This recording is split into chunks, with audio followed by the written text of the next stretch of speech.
কুমিল্লা বিশ্ববিদ্যালয়ে কোটা নিয়ে আন্দোলনরত শিক্ষার্থীদের সঙ্গে পুলিশের সংঘর্ষের ঘটনা ঘটেছে।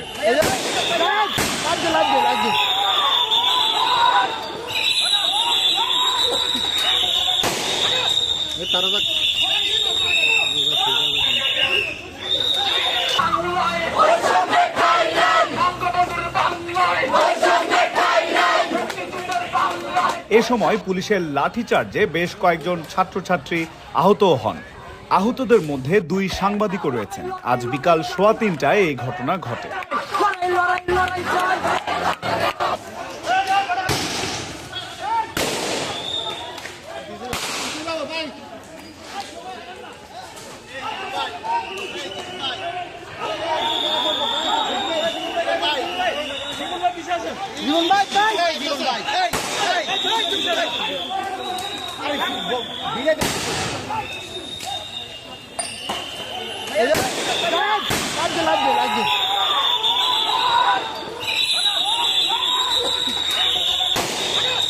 তারা